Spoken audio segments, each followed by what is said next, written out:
I bought waders when I moved to Texas, thinking I could, wade fish here. No, that's a terrible idea. There's fucking alligators. Like, I'll be eaten, and I look tasty. I'm not very big.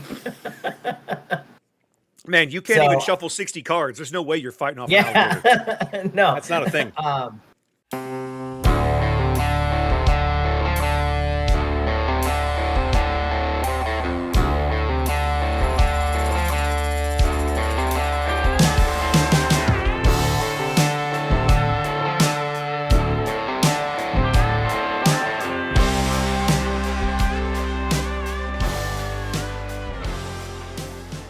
All right, ladies and gentlemen, boys and girls, gamers of all ages, welcome back. It is episode 9 of the On the Button podcast. I'm once again here with my boys Trey and Ian. Ian, how you doing? Doing great, man. How about you? How you doing? Life is good. Life is good. I mean, from a non-professional standpoint, work is a mess right now. But like, as long as I'm not in the office, life is good. Nice. Trey, what about you? Well, it's mostly going good. I'm 49, so I injured myself sitting down a couple days ago. But otherwise, I'm pretty good. I don't get to make jokes. I'm not that much younger than you, so like. No, I really did. I'm having trouble walking now because I have a bunch of sports injuries in my ankles from when I was younger, and I propped my feet up incorrectly, I guess, 2 days ago, and the bones. This happens every once in a while, where the bones in my ankles will just shift around, and then they don't function correctly for a while until there'll be some loud crack, and then they'll all snap back into parts. And then I'm fine for 2 years. Okay, well, information I could live without. Yikes! But hey. The way I like to look at it, things to look forward to, right? Because I'm not that far behind in age. There we go. There you go. There we go. Well, ladies and gentlemen, we're going to talk about Star Wars Unlimited. So why don't we have a conversation? We recently had the three of us played in a local store showdown, right here at Dragon's Lair in Houston. So we had the PQ at that venue back on the 7th of June. And then about 10-ish days later, we had a store showdown right there on a Tuesday night, little single game event. I believe we did 4 rounds of single games just because it was all the time we could afford on a weeknight. And that was wild because we had 12 players. 12 people in the tournament. I don't think there were any duplicate leaders at all. Did I see that wrong? There were 2. No, OG Palp, I had it, and Anthony had it. We both played OG Palp with Colossus. Okay. Now, our decks were very different, but similar in style. Okay. And then what was the other one? Do you know? No, that was it. That was the only repeat. Deck and Anthony's deck was the only ones I saw that were repeats. Right, because I just busted out. I was originally going to borrow your Dooku Yellow until I walked in the room and was like, I'm really feeling Vader tonight. So I played Vader Red, and then Ian, you were on Tarkin Blue? Yeah, I was like, I'm going to build something wacky for the night. I was going to say, why Tarkin Blue? Why blue? That's a really odd combo to me. I wanted to try to play it late game. And I wanted to reset the board a few times to try to get to those big ships. Well, you had the super lasers in there. Yeah, I mean, it dragged me into a couple of games. Like, I lost to both of you. You both went, 3-1 each, right? Yes. Mm-hmm. Yeah. I was in, I guess, every game. Like, it wasn't a terrible deck. It played okay. Just didn't have enough juice. But it was fun. What did you pair Tarkin with? Was it double blue? Well, Tarkin's green. Oh, I'm sorry. I'm looking at Thrawn. Never mind. Yeah. Nope. I'm done. And I played, I didn't play Colossus. I didn't play Colossus. I played just a regular. Past the uniform. Yeah, so it was fun. It was a fun little deck. I mean, I've played a lot of Tarkin, so it was smooth. I saw you running into Anthony's one of Anthony's decks before the event, right? And I looked over and saw a couple of really silly Dark Troopers. That was really fun to see. You had you're like a 6/6 or a 7/7 Dark Trooper at one point. I was like, that doesn't look like fun at all. Yeah, I mean, you can still play a lot of Tarkin's tricks. Like, you can still get them out there. Like, I had one game, the only game I won against Jason, I had a beeped up incinerator trooper that just it just kept his ground board completely in check. Like, he just couldn't, anything he put down, I was just going to waste almost immediately. So I have a question about that. You said the one game that I won against Jason, is that the one game that you won was against Jason? The whole night. Yeah, the whole that's night it. you won one game. Okay. One game. Well, I lost to you, I lost to Wes, and I lost to somebody else who went 3-1 also. Because there was a bunch of you that. Oh, wow. Well, So all my losses were to people You were a who, stepping stone. Yeah, I was basically everybody's stepping stone. Remember, I was your pair for the final match. I was your pair down. That was my pair down. Well, and we had two relatively new players, right? Yeah. You had Chad and I cannot Parker. Parker. That was it. That was it. Because I played both of them. They were my brackets. I played one of them in the first round, one of them in the last, the other one in the last round. Yeah, I played Twin Sons with them on Thursday night. Okay, and I remember I think it was Parker telling me Parker was on Captain Rex Red when I was like, okay, this was not something I expected to see when I came in the door. And I looked over at one point. We're playing our first game, right? And I'm on Vader Red, just regular 30-point red base. I've tried that Vader with Tarkin Town, and I find that you get dead because you can't flip Vader out before you die. So I went to the 30-point base that night, but I look up at one point, and on Rex's flip turn, he puts out, Rex comes with, one or two clone troopers when you flip Rex. And then he plays that goofy Clone Wars event, and then makes 4 more clone troopers for himself and hands me 4 battle droids. Oh, yeah, that one. And so I'm going into Vader. I'm going into the 6 resource round. I think it's the 6 resource round. And I'm staring down 10 enemy units, 9 enemy units. It was crazy. And I'm like, okay. But luckily, in my hand, I had just put Seventh Sister on the board, and I have a fallen lightsaber. So, nice. Oh wow! So you couple of swings wipe the board. So for her first action is we're gonna wipe Rex out because all the 2/2 troopers are 2/3 troopers while Rex is in play. So I have to kill Rex. And then that cuts down all these troopers. Now they're all 2/1 troopers. Now I can start smashing battle droids into them, and we can clean the board up. And I managed to survive it. But man, that he ended up. I think he told me he went 2-2 that night. Like that deck surprised the crap out of me. Yeah, he made top 8. Yeah, he did. He did. It's going to be fun to see what those guys come up with when they have access to a lot more cards in the new set, because they are very creative deck builders. And I was like, this is going to be cool. My one loss was to Richard. He was on the other Vader. That was Trey's one loss. Oh, was it really? That was my one loss as well. Yeah. Yeah, the Vader yellow. I was sitting. furious. Hold on. Before you start. I'm salty. sitting next to Trey, and every time he draws cards, cuss words come out of his mouth. I was for the furious. entire game. Whoa! I can't. Beep, beep, beep, beep. It was so bad. I can't throw stones. I have been in that chair. I know exactly how that feels. Here's the thing. I don't care if I lose. It doesn't bug me to lose. We played this. After he beat me, we played another game, and he beat me again. And I was like, all right, it's fine. At least it was a game. I was playing. This is the first time I've actually played that blue-green Palpatine deck in anger, like with money on the table. This is the very first game that I've ever played with that deck in this instance. I haven't lost ever anywhere else. He was your round 1 pairing then. He was my round 1 pairing. So I sit down, and if I lose, I lose. I don't care. Like I've said on this podcast, I'm sure it has a bad matchup somewhere.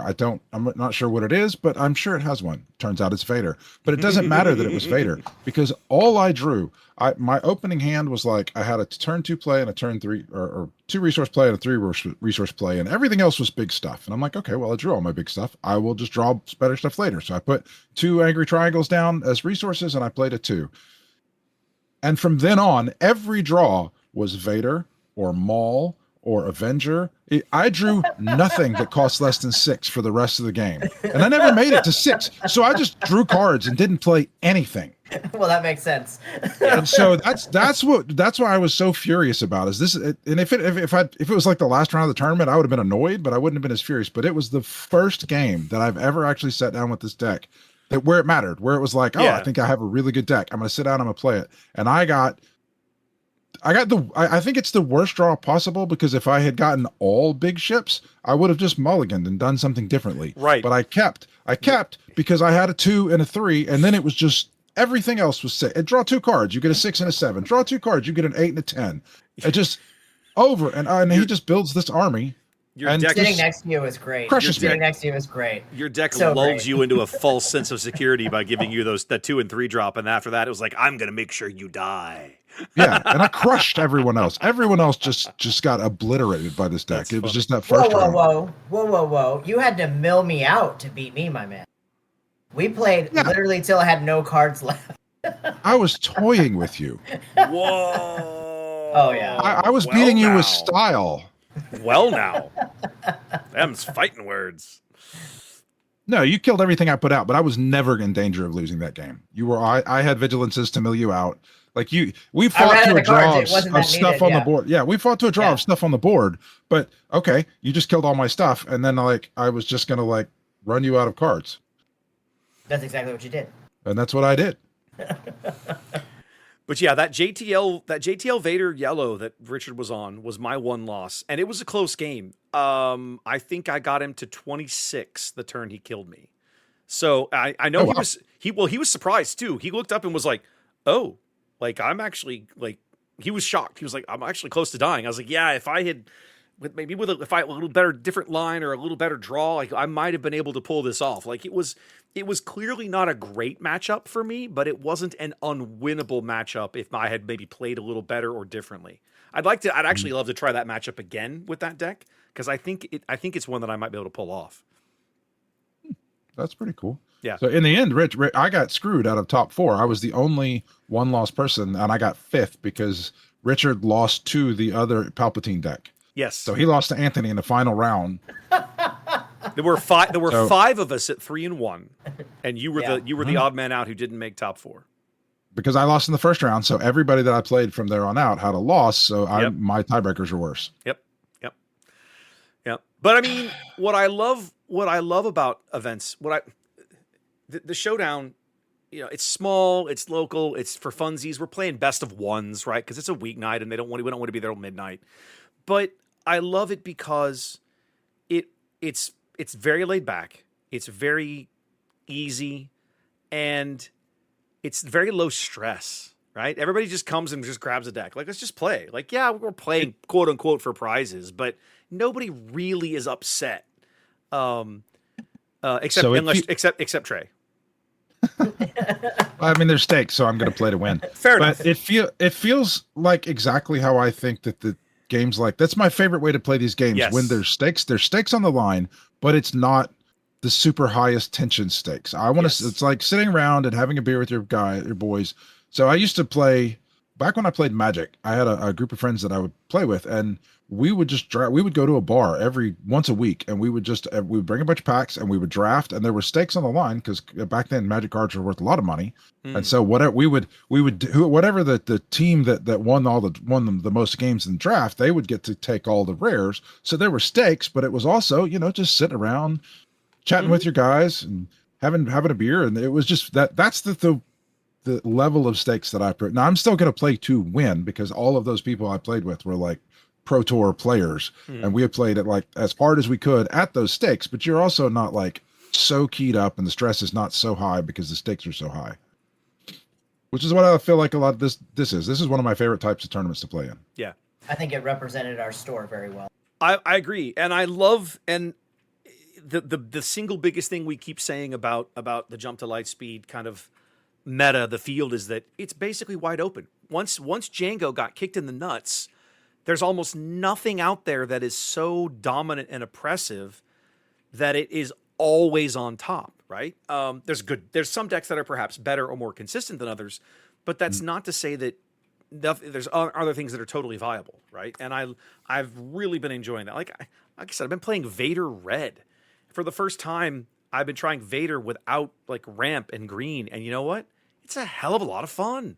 There's a lot of great cards in that now. Yeah. Now, we saw even more of that at the PQ in Austin that I did the stream for a couple of Saturdays ago now. We had the most played deck in that field was the Vader yellow deck, the jump to light speed Vader, the TIE Factory Vader, right? That was the most played leader on the day, but none of them made top 8. which I thought was really interesting. Yeah, none of them made top 8. The closest one we had was Hunter Shelburne bubbled out at 9th. He was in 8th. Didn't he take like a mulligan on his game instead of playing, and it pushed him out? Yes, he was in the 7th or 8th place slot going into the final round. He and his opponent decided to ID. There was one player below him at 4-1-1 who, if he won his match, had a chance to make it into the top 8 and knock Hunter out, and that's exactly what happened. So despite going 5-1-1, he was the odd man out. He was in 9th place and did not make the cut. But he was the top Vader player on the day. I got it. Trey, look at him. Ladies and gentlemen, Trey has discovered Discord soundboards, so be warned. You have been warned. But yeah, we had a really, I mean, there was just decks were all over the place, right? The stuff in that field was wild. We saw Akbar. We saw Jonathan. One of our local players here, Jonathan, took Chancellor Palpatine Blue right to the very cusp of making the top 8. He was 4-2 going into the last round with that deck. Oh my, that's pretty cool. Yeah, that's really great. Yeah. Now the flippy one, right? Yeah. Now the wild thing was and because that was an interesting matchup, we put him on stream for the last round, which he did not win. They played for 55 minutes and played one game of Star Wars Unlimited. Did they finish the game? They finished one game, and I think it took them 49 minutes to finish the one. What was he game. up against? Wow, Ray Datavault. Oh yeah, the amount of restore was insane. Yeah, so much restore. It was ridiculous. So that match is going to be of course, if you can watch the VOD, or that match will be on the YouTube channel this week. But it was just I love the variety in the meta. It's been so much fun to see people can actually be creative with decks right now. And I really hope that holds into the next set, the Legends of the Force, right? Like some of the leaders people are kind of down on, some of the leaders people are really excited about. That's typical. But I just hope that whatever happens, we continue to get the nice wide variety. Well, it doesn't look like anything coming in the next set is going to be like super oppressive. So you had an epiphany, didn't you? What do you mean? If it's you when you were there, you're broadcasting. Some conversation came up, and you would like. Yeah, so I wanted to talk about that. The winning deck. Okay, the winning deck in Austin was Iden Versio Datavault. Now we're used to seeing Kira Datavault performing well. Kira Datavault won Austin in February. It won Houston a few weeks ago. And you would expect that maybe this deck was some kind of variant of that. No. The Kira decks that you see, they tend to be kind of part mid-range with some control-y cards in it, right? You're playing Power of the Dark Side. You're playing No Glory to get rid of troublesome units at the right time. You might even be playing Super Laser Blast, right? But this deck was hard control. Like, every single bloody thing that you played, he would just drop a card and murder it. Every single time. Doesn't matter how, 3 super lasers. This guy had nebula. This was a gentleman named Joel from Dallas. He had nebula ignitions in his deck. Okay? Like, that's how hardcore he was about making sure the board stayed empty. So how did he end up winning? They played 2 games in the finals. He was up against Dom Thomas from Houston, right? Who was on Han2 Blue, just very similar to what we saw Michael Richards running and all that sort of stuff. Very similar to Ball Deep's deck that we saw. But those are more kind of mid-rangey decks. Like, those decks beat you by trying to outvalue you, right? They're trying to basically play one largish unit ahead of curve each turn. And banking on the fact that you can't remove that unit or you have no answer for it because it's coming out sooner than you expected or whatever. But Iden doesn't care. She just murders it. She's just like... Well, she murders it, but then does he run him out of cards? Does he then drop some big unit? Or? So in game 1, I believe it was... I believe in game 1, they did mill him out, and it eventually ended on... he was taking damage because he was drawing cards. There was nothing to draw. One of the games ended on basically he milled him out. I forget if it was game 1 or game 2. The other game ended with a Devastator and Avenger on the board, and it's like have fun. Yeah, yeah. Now, admittedly, I think that was the game that Avenger ended up entrenched. But it doesn't matter when he just drops a Devastator and blows away whatever you just played and starts smacking you around for 10. Like, eventually you're going out, right? But over the course of this match, right, we watched game 1. I was calling these matches with Cooper from San Antonio, a wonderful guy. We met him. I first met him at the Conroe PQ back in January.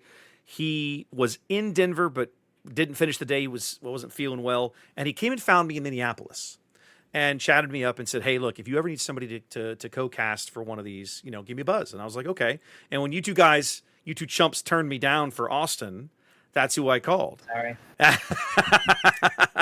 Life happens. Life happens. Don't worry about it. But anyway, we were having this sparked a conversation, right? Because and Trey has seen me. Trey has seen this reaction, right? I have kind of a very visceral, anti-hard control reaction, right? And I remember on stream, this match will get posted again this week to YouTube, and I don't remember the exact conversation, but I made some comment along the lines of, if you're playing a hard control deck, why are you playing the game? Because you're just sitting there to tell your opponent no. It's a strategy. And Cooper called me on it. He goes, "Now that's kind of unfair." And I was like, all right, yes, you're right. It is unfair. But it led to a longer conversation about hard control's kind of place in the game, in the meta. It's not super popular in Unlimited. You don't find a lot of it, but it is there. The deck that won the Liverpool sector qualifier, that Bosk Blue deck, very much a hard control deck, right? It's like 30 events and 8 units. So it's not a deck that hasn't seen success. It absolutely has, but not a lot of people play it. I kind of wanted to lean on you for some of this, Trey, because you actually have one of these. You that Palpatine Colossus deck you just played at the Store Showdown last week. You were talking about is essentially a deck like this.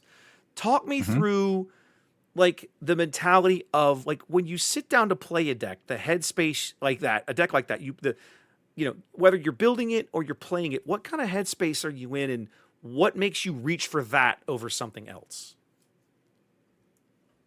So the headspace that I'm in when I choose it, I will. When I'm playing it, it's kind of fun. When I think about playing it, I'm like, oh, I don't want to think that much, because it takes. You're not asking a bunch of questions. You're answering a bunch of questions that you don't know what the question is yet, and so your opponent, you have to do so much thinking ahead of time. You have to do so much thinking while you're playing. It is a mentally exhausting deck to play compared to something that's just like, I have 3 resources, so I'm going to play a 3 and I'm going to attack with my 2 in the most efficient way possible. So it's more difficult to play, but it wins. Like, it's really good at winning the game because people, especially in this game, because like you said, not a lot of people play it. It's really good at winning the game. So if you want to win, and you're okay thinking that hard and for that long, then you can sit down and you just sit down at the table and have an advantage, because few people play that control. If you're good at it and you can play it and you can think your way through it and play it, you're going to have an advantage on people, and you put people on tilt. Like playing against you, and I just killed you played something, I killed it. You played something, I killed it. You played something, I killed it. Can confirm. Yep, totally. You were on tilt. Like, you were so on tilt that you were like, we're playing this again. And because I think I know what I'm doing, and then you played something and I killed it. You played like it didn't play out any differently, and you thought you had these grand plans, and it just, and then once you put somebody on tilt, the game becomes a lot easier because they're making poor decisions for their side of the deck, trying to figure out any way to scramble through this. So it's just good at winning the game. So that's one of the reasons that's why I chose it. Whenever I saw the build that I'm on right now of that deck, which I will probably never play competitively again, is within 4. Well, just there'll be some other new deck that I'm sure I'll be back on Palpatine after the new set comes out. But fair enough. Just there are no tournaments to play that exact deck in again, and I'm maybe 4 or 5 cards off the guy that I saw it from, just because the metagame shifted and Django went away, and I didn't have Triple Dark Raid to deal with, so I had to go through and be like, well, I'm no longer answering this most common threat, so what else am I going to be answering? So I'll put this in my deck instead. But it was pretty close to that, and then that's just how it went. if I'm playing like the way that I said I like to play, where there's lower stakes and I'm just out there having fun, and it's even if it's even lower stakes and I'm just hanging out with my friends, then I want to play Poe and put him in ships and like smash into you with ships, or I want to do something clever with Count Dooku and play a something that has a 6 printed in the cost. I want to play it on turn 2 and say, can you deal with my 6/6, or play all these, whatever these decks that I'm playing, or figure out some way to cleverly use a leader that nobody else has used. So I my cleverness is reserved for lower stakes games that are just, I want to win this game, but I'm not necessarily going to win $50 winning this tournament. And then I can then I can devote myself to having more fun with more leaders that most people don't play. And then I can sit down and play it. And people are like, oh, that's cool, you're playing this leader. And then I can build that deck to win a lot of games. It's just not going to win a tournament.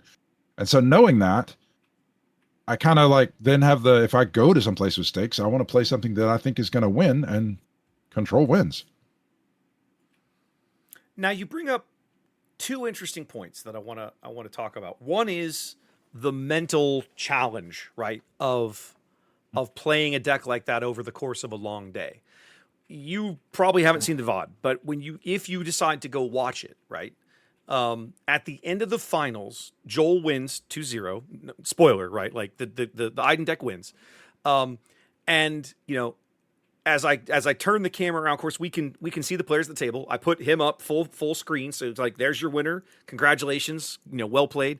He just visibly just like, oh, thank God it's over. Like he has just run a marathon. Like that's the facial expression that he has. If you're looking at this style of deck, why would you? I mean, I'm not trying to sound accusatory, but like, what sound however you want to sound. Well, what I'm trying to case, what leads someone to choose a deck like that over the course of what's going to be literally an 11-hour day that you're going to be in the driver's seat of this thing, and these are not fast games. Right. Okay. So think about it. You said when he put it down and he looked exhausted, like he had just run a marathon, right? Yeah. Not everybody can run a marathon. If you're one of the people that can run a marathon and you train for it and you go and you put that time in and you go 26.1 miles, you're exhausted when you're done and it's grueling, but think of how good you feel when you, the initial like, oh God, I'm going to die because I hurt so bad. But the sense of accomplishment, the sense of I put my mind towards something. I have this ability that not everybody has, and I was able to use that to accomplish something and achieve something. So just the fact that you're exhausted isn't necessarily a negative, as long as you're becoming exhausted in the pursuit of doing something that you find worthy. And so if you feel like you have the brain cycles to spare to do that for 11 hours and sit there and make all those decisions and never screw it up, or at least never screw it up enough to lose out. To lose out. Then like that's super rewarding to set yourself that goal of, I'm going to make myself think hard for 11 hours and I have to get every one of these decisions correct. And if I do, I hit this bar of achievement. That's incredibly rewarding. I want to ask a question real quick. I'm sorry to interrupt, but it's something that I haven't really learned yet because I'm just getting new to the games. Like I found that being new to the card game, that I learned to build aggro decks and mid-range decks, but I haven't really learned control decks and how to really truly build them well.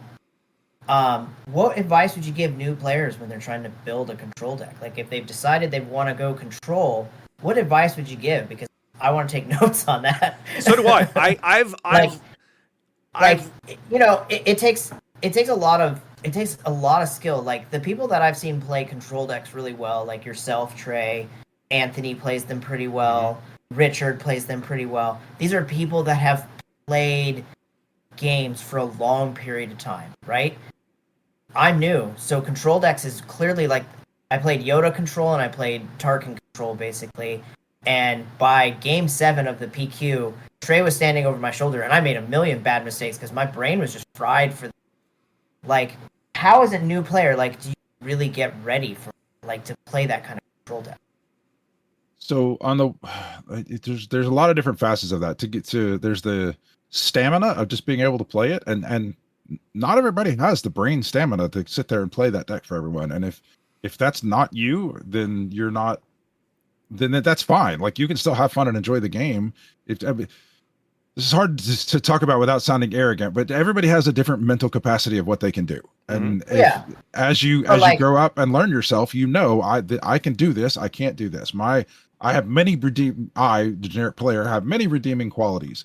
The ability to think at this level is not one of them, but that doesn't mean that you're a worse person, and that doesn't mean that you're not capable of playing this game at high levels. But as far as I guess my question is more like around like the deck building part, right? When I go to build a control deck, I'm still kind of thinking like, do I have enough units to win? Like, is milling really a winning strategy? Like, things like that when I build a deck that I don't always feel confident when I... So I would say if you're looking, first of all, if you're just starting into control, you should not be building the deck. You should be looking at somebody's deck that has the control and learning, using that because they've already made all the choices, because it's very difficult to build two skyscrapers at the same time and one is built on top of the other one. So take the first skyscraper that somebody has already built for you that is proven to be foundational, and then learn how to play it. And then you will feel yourself go through the motions, and it'll make sense on how to make the plays to achieve what you're trying to achieve as a control player. And even if you don't plan on like staying with control, it's incredibly useful if you want to get better at the game to learn how to play control, to force yourself to play it a little while, get it on Carabas, learn how. I mean, you're going to lose a lot, especially if you don't like control, you're going to lose a lot. But thinking about this the way that I do, there's a Sun Tzu quote: if you know your enemy and know yourself, you need not fear the result of 100 battles. If you know yourself but not the enemy, for every victory gained, you will also suffer a defeat. So if you're fine just knowing your deck and kind of going 50-50 against control, then there's more to that quote, but that doesn't apply. But if you're fine going 50-50 because you don't just hate control so badly, then that's fine. But if you want to win against control, you need to understand how it does what it does and what it's trying to do. So you need to sit down and play it. That was part of the conversation. That's a great point. Yeah, it's part of the conversation that Cooper and I were having on stream. He was basically pointing part of the point he was making. From his perspective, was in San Antonio. He's one of the guys that will sit down. He'll play that deck when people want to test something into a hard control matchup. He'll grab one and play it just so they have the chance to see whatever they've cooked up and see it into that matchup. Mm-hmm. And I told him, I said, that's something that I need to do better about as a player. My other streaming stuff that I do so much of is World of Warships, and I always tell people, there's a lot of visceral hate of certain ship classes in that game as well. And what I tell people is, if you want to learn how to play against, you want to learn to beat a specific class, you got to learn how to play it, because then you start to understand the limitations that he's operating under. Right? When you've sat in that chair and you understand the decisions that he has to make, then it makes it easier to understand how to fight against him.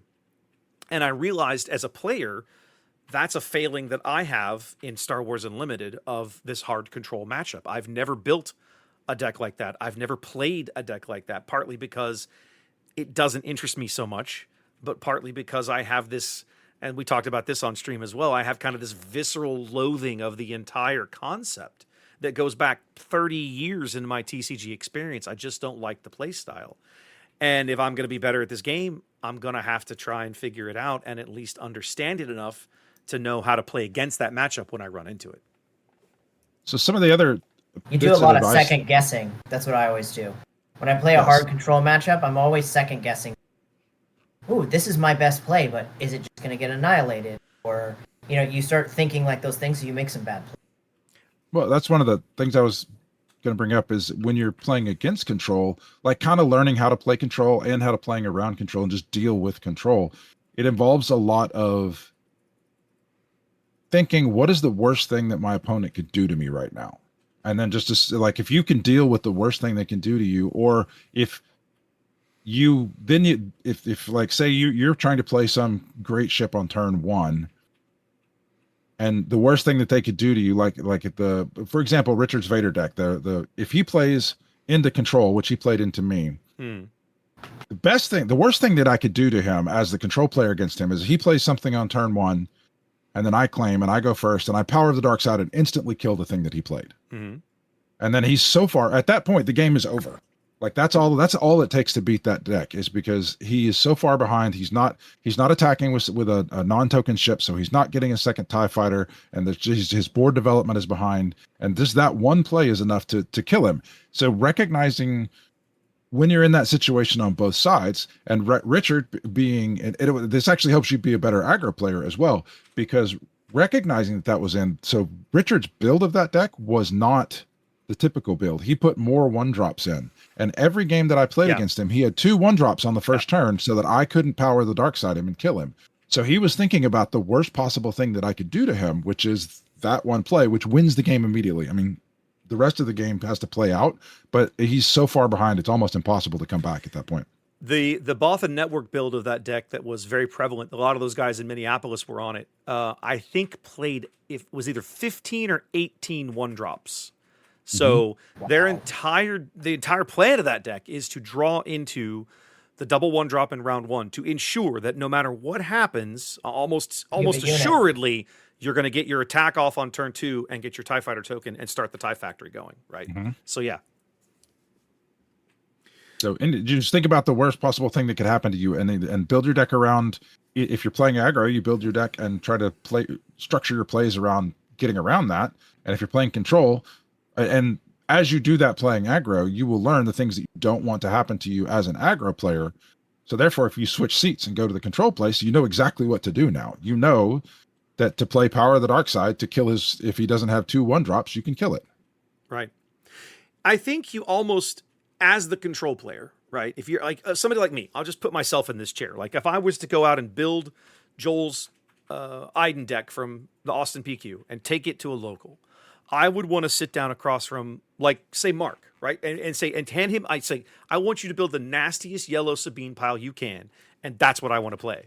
And just to see how that matchup works, because, he knows that matchup inside and out. He's been on Sabine, some variant of Sabine since basically the beginning.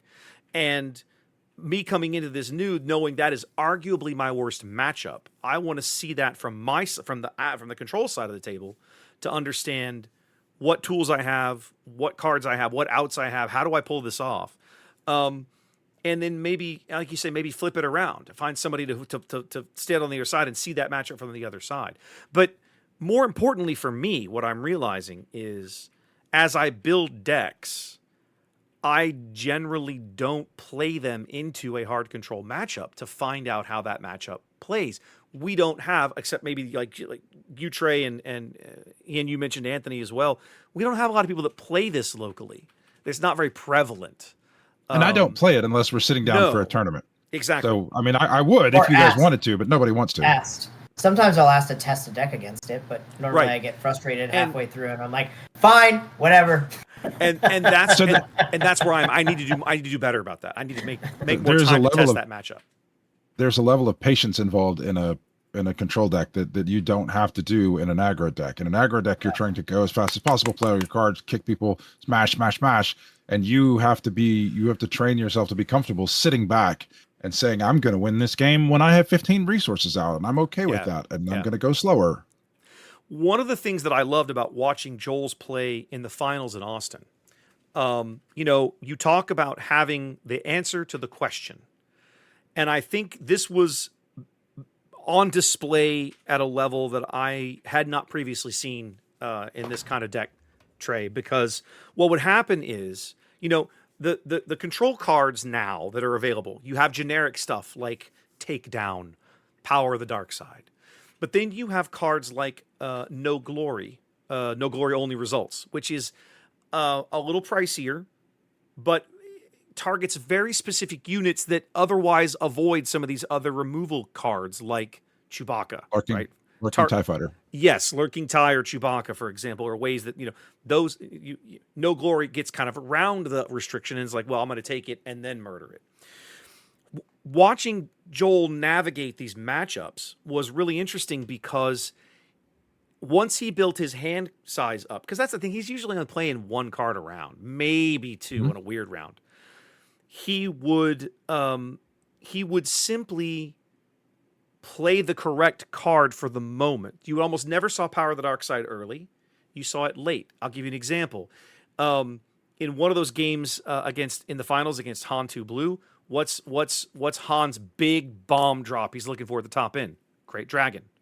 And so Crate starts to look really bad if you're the control player, because it's like, well, now I'm locked out of playing my Devastator to murder it, because that's 10 health to my base. I can't afford that.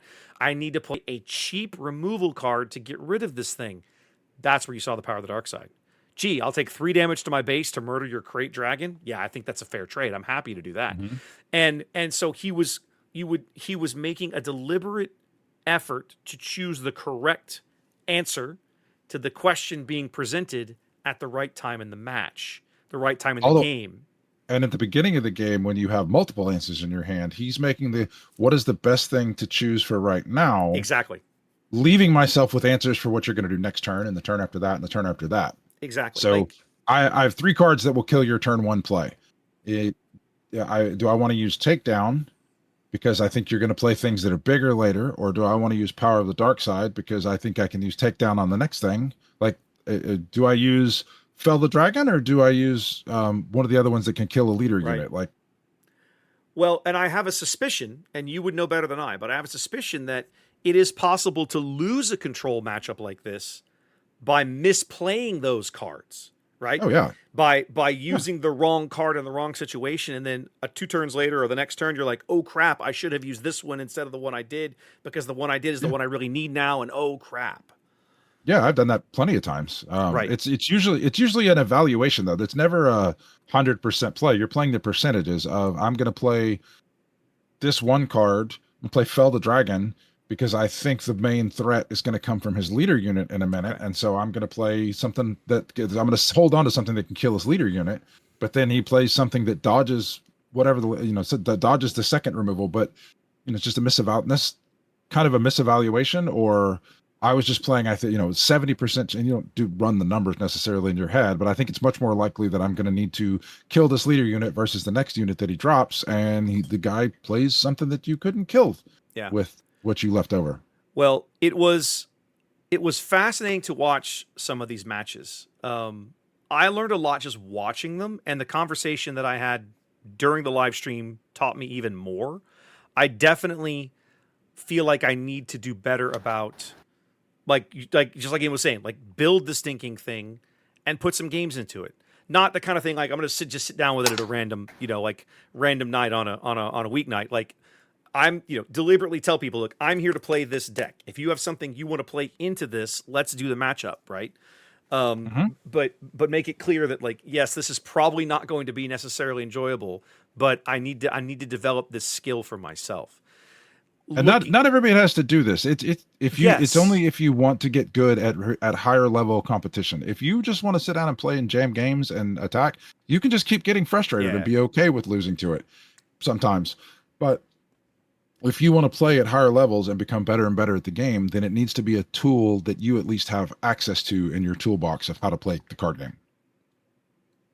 Well, for me as a commentator, I feel like I need experience enough to be able to talk about what I'm witnessing, right? Or what I'm trying to describe. That was the thing. Like, instead of just calling it icky and duty. Exactly right. Instead of just looking at like I'll give you a perfect example, right? We had a showdown, the showdown I did back in February, right? Andrew brought a deck, I think it was Iden Double Blue, right? Something like this that he brought. And I remember making some snarky remarks during that match because it's just not a deck. Not only do I understand it very well, but it's a deck that I would probably never build.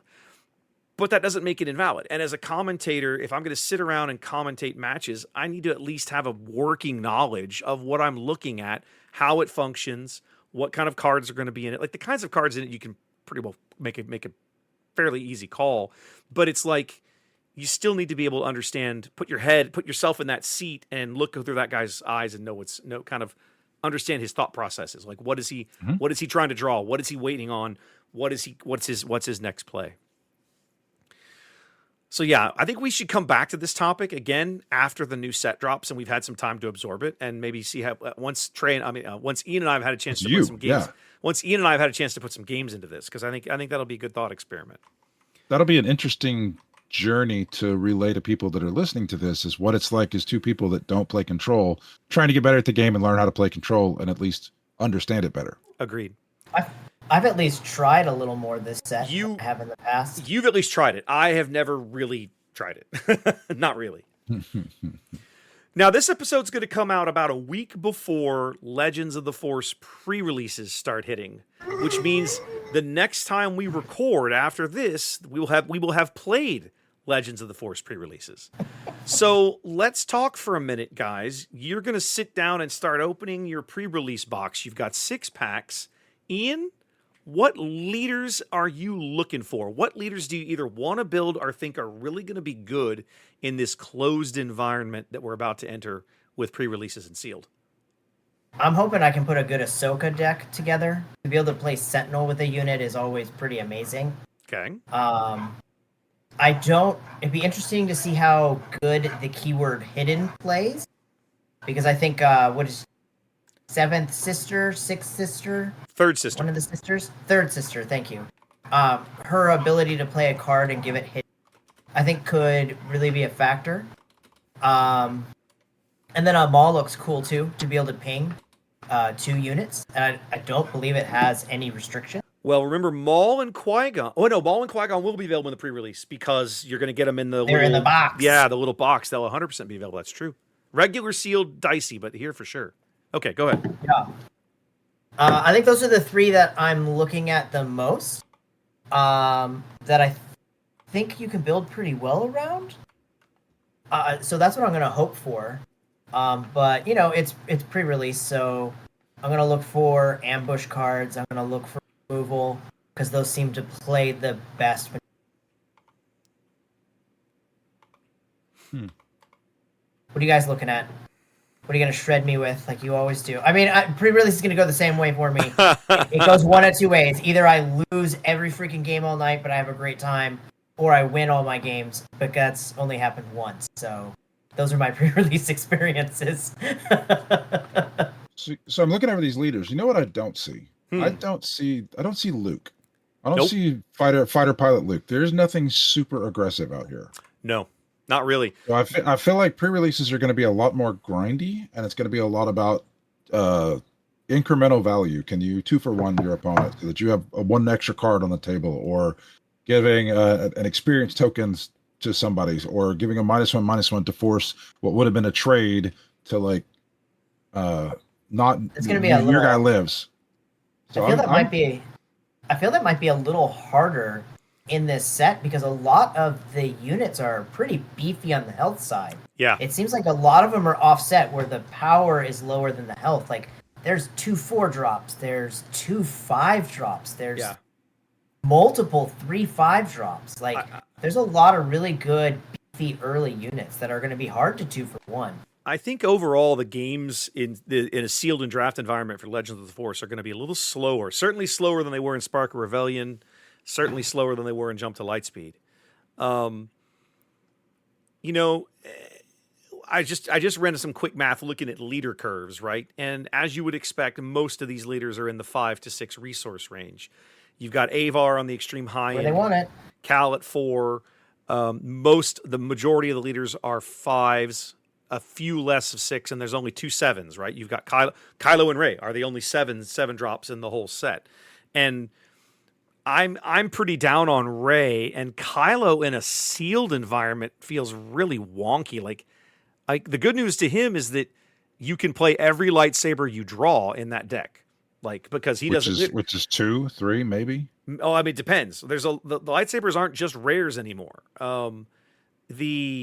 The thing is also it's only 6 packs. You're not going to get like multiple lightsabers per pack. I doubt you will get 1 per pack. So I agree. But if you get 2 or 3, I would think if you pulled 4, he might be viable. Of course, he's also a rare leader as well, right? As I recall, isn't he rare? Yeah, he's rare. I'm looking at the rares now. I wasn't looking at tough. the rares at all when I was talking about how grindy it would be because most people aren't going to be playing rare leaders. But yeah, we're going to get 1. You usually get 1 out of 6.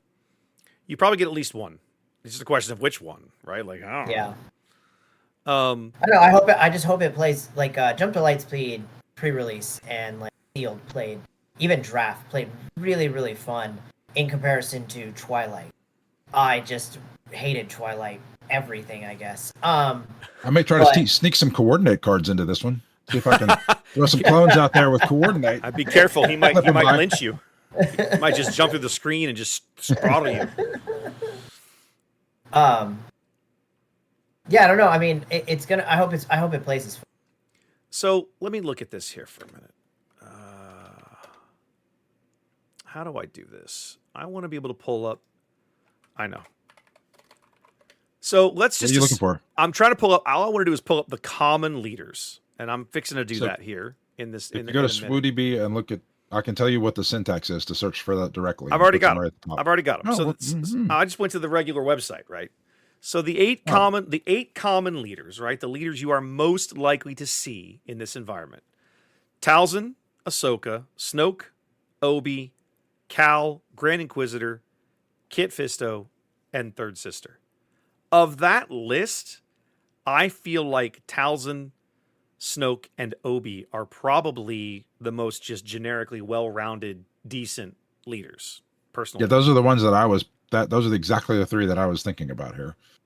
There might be some play with the Third Sister coming out at 5 as a big hitter and having Hidden, like that seems. I agree. Like the most aggressive one, but I don't know. If Hidden plays well, it might be a keyword that plays better in like draft or better in sealed or something like that. You just don't really know. At least I don't. I haven't had any chance to play the card. Now, Grand Inquisitor is one that I think might be a little sneaky, right? Because the nearest analogy I can come to that leader is like Jyn Erso out of set 1, right? And Jyn Erso in a sealed environment, when we played pre-releases for Spark of Rebellion, Jyn is not a bad leader. And so no, I loved her. Exactly. I won a boxer there back in the day. I remember. So I look at Grand Inquisitor and think that's a card that's probably going to surprise some people when they actually put it on the table in sealed and draft. But it's probably not going to be a lot of people's first choice. He is for 3/5 does not feel amazing for 5 resources. But he comes in shielded, and he also makes the attacker weaker. So, he might not be as bad as you think. Depends on the cards you get. Always does. One of the things I'm interested here that just occurred to me is that there are no 30-point bases in this. So everybody's pretty much going to be playing 28-point bases, and you're always going to have the force as long as you attack. So I feel like as you play, if you can having the initiative, I think is going to be really big because it'll give you the opportunity to knock your opponent's creatures off the table, to keep them from attacking, to keep them from getting the force. Right. Do you think this is one of the rare times where it might actually be beneficial to play a rare base because you're only losing 3 health? Like if you pull a rare base with a good leader, is this one of those times that you're like, I'm going to play that rare base? Question mark? I don't know. That's a good question. I don't even know what the rare bases are. So we've got just go real quick. When the group, if you control a unit with 4 or more remaining hit points, you get the force. That's the blue one. That one's bad. You think so? I think it's bad. For 25 nah. It's remaining hit points, right? It's 4 HP remaining. I don't think there's a blue drop in the game that has less than 4 hit points at any. Yeah, and every 2-drop has all a beefy. They're all beefy. This. I understand. What I don't like about that is you're giving up 3 health to only quote unquote guarantee that you're going to get it. You're going to start the turn unless your opponent wipes you out off the board. Probably you're going to start the round with the force token every turn without having to attack. Now that might be useful, but what if you want it more than once per turn? You can't get it more than once per turn unless you play other cards that give it to you, like Drain Essence. So to me, there's that's a weird opportunity cost. If you want to have and or use your force token more than once per turn, that blue base is not the way you want to go. What's the green one, Trey? What do we got for green? Action. So the green one is just action get the force, but you can only use it 3 times a game. Yes. Okay. The red one is anytime you deal 3 or more damage in an attack to the base, you get the force. It's not bad. And I forget what the yellow one is. Yellow one is like you exhaust one of your own units and you get it, something like that. Right. Yeah. So you're going to want to play a bunch of guys. Yeah. Get a bunch but you could just attack with that guy anyway. Even if you're throwing him away, you could attack with that guy to get the force. Yeah. With one of the 28-point bases. So I don't know if that one. Yeah. But it's at least worth considering because losing 3 health is a lot smaller than losing 5 health. In the first set, you were going from 30 to 25, and now you're going from 28 to 25, which is a lot less of a cost. Now, circling back to Kylo real quick, we're going to check. There are common lightsabers in this set. Okay? Common. There are 4 lightsabers in this set that are dirt common. So they are not going to be as hard to come by as you might think, right? The heirloom lightsaber, Vigilance Hero. The Inquisitor's lightsaber, Command Villain. The corrupted lightsaber, Cunning Villain. And the Nightsaber, Aggression Hero, are all commons. There are... Oh, so 3 are villainy. 2 villainy, 2 heroism. Oh, okay. Now, there are 3 rare sabers, Kylo's, Yoda's, and Revan's. There are the 2 starter sabers, Darth Maul and Qui-Gon, and then the 1 legendary is the neutral, the constructed lightsaber. So there aren't actually any uncommon lightsabers in this set at all. So you're going to see sabers. They're going to be available 100% in 6-packs. Oh, man. I guess you want a Kylo on Kylo matchup is what you Well, want. I'm just saying that to me, that makes Kylo slightly possibly more playable. Just depending on what you pull. I think that's an interesting point. I think it'll be interesting. The Maul and the Qui-Gon being in here is interesting as well because they're starter cards, which means they'll be possible to get in the packs as like the foil or the hyperfoil version, but they will not be that common. So that'll be interesting to see if you can pick up one of those in one of these pre-release boxes. That also might be really... Maul's in particular is a beat stick. No, he'll be in there, won't he? Well, you'll have Maul, but my point is getting the saber. If you can get the saber out of a random pack, that is brutal. That would be pretty awesome. That would be amazing. I just think his ability of it deals 1 damage and then another damage. It doesn't tell you it has to be your unit or anything like that. It's just unit. Yeah. I remember. Yep. Which is pretty nice, actually, for just using the Force. But I think more than anything, we're going to see a lot of green. Command is really strong in this set. It's so easy to get the Force token when you play command cards. And the 2 command leaders, Snoke and Obi, give you really good value for their just for their leader sides. And on the flip sides, they're not bad cards. So I just think you're going to see, I think green is going to be very prevalent across all the decks, just in general. Does green villain... How it always is? Say what? Isn't that how it always is? Isn't green one of the biggest played colors? In constructed, yes, but sometimes in these pre-releases you don't see a lot of it, right? Like it just depends on the cards.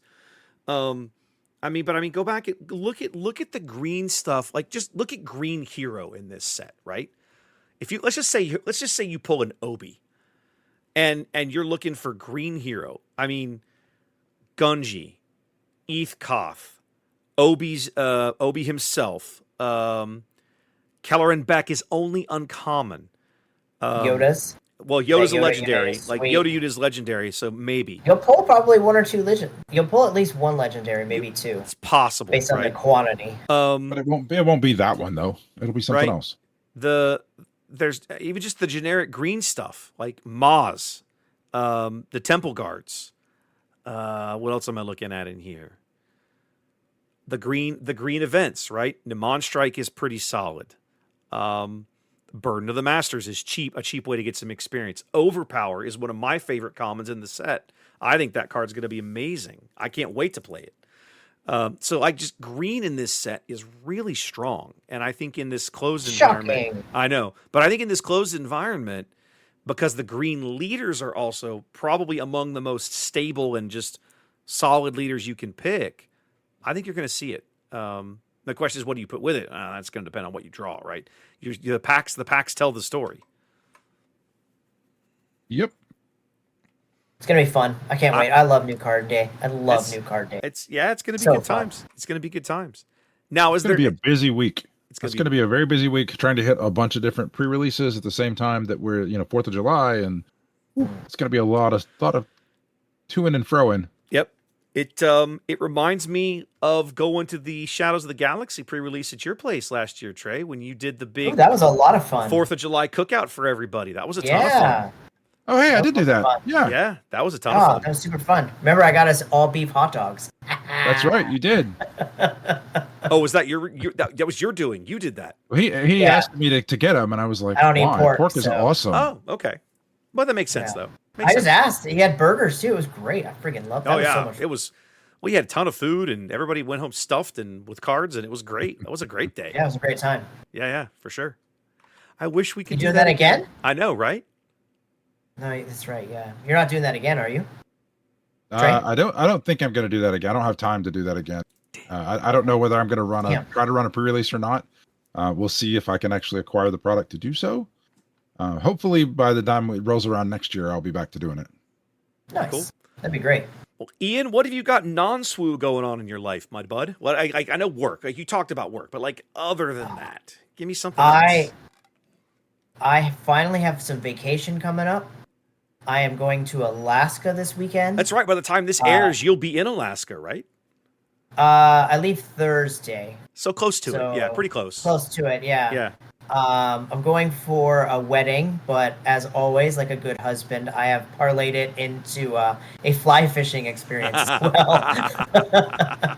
So somebody at the wedding is going to give me like an instructional day and then leave me some gear so that I can fly fish like the entire time I'm there. So the best fishing times, as crazy as it sounds, are from 2 a.m. to 6 a.m. That's wild. Because the sun sets at, I believe it sets at like 10 p.m. and rises at 4 a.m. No, it rises earlier than that.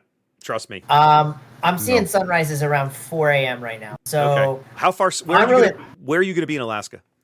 Gridwood. Okay, I'm going to go look. Alaska, I think. Hold on, let me check. I got him. Yeah, Gridwood. Girdwood? Girdwood, there you go. Girdwood, there we go. Let's have a look. Let's see where you're at. Okay, you're just outside. Not bad, man. You're just outside Anchorage.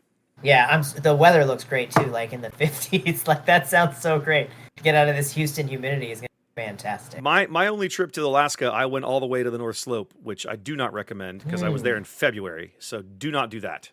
That sucked. Do they have salmon fishing then? Because then I'm in. No, it was 30 below the day that I left. So no, there was no salmon fishing. Ice fishing? Maybe. Eaten by polar bear fishing? We actually got training before we went up there about what to do when if you ran into a bear. Like anti-bear training was totally a thing. Yeah, bear mace. You're right. This is saying sunrise will be at 4:20 in the morning. So you're right. That's that's later than I thought it would be. The best and luckiest part is that it's I believe it's a new moon, which means the fishing will be really at its peak during that time. Interesting. So I could not be happier. Okay. I usually fish around the lunar calendar. It's usually a way to not get skunked. Like you'll catch at least something, even if it's tiny. You're gonna catch something for the day. So it really works. So I'm really excited. I just can't. I've waited to do this since I think my dad and I must have seen the movie The River Runs Through It like a dozen times together. Wow. And it's something that we had always talked about doing together. We had tried to convince my mom multiple times to give up her idea of a vacation to like go to Colorado to do, fly fishing or Alaska to do fly fishing. And it always got shut down. So if I can catch a fish fly fishing and send that picture to my dad, I mean, I'll be like the happiest. That'll be cool. I've never been fly fishing. I don't know anything about it. I mean, I know other than just like watching what you learn by watching other people do it, right? So I've never done it. Only watched it. I've never done it either. So I'm so excited. I'm curious to hear your stories when you get back. Trey, you fresh off your Metallica experience. What else have you got going on in your world? So my world is by the time this airs, I will be in New Orleans. So as I've said repeatedly, I have a daughter that just graduated. My daughter graduated last year, and we went to Amsterdam. I remember when you took this trip. Yeah, we couldn't quite afford that this year, so she's really into jazz, and Mom is really into jazz. So we're going to New Orleans for the rest of the week, Tuesday through Friday. We're coming back Friday. You're gonna eat so well, man. So many good places to eat. So well, God. Throw a Melissa and I go there 10 places. Melissa and I go there about once a year, and so we haven't been in a couple of years. We've kind of been dealing with stuff here, but so it'll be fun to go back. But we know the area very well. We know all the places to go. We know where to eat. So we're gonna go and have a really good time doing things that we love to do. Imagine if they ran a Star Wars Unlimited regional qualifier in New Orleans. Sign it up right now. Oh, right now. that would be the most epic weekend, or a sector qualifier. I don't know, pick a big tournament, right? But man, that'd be pretty awesome.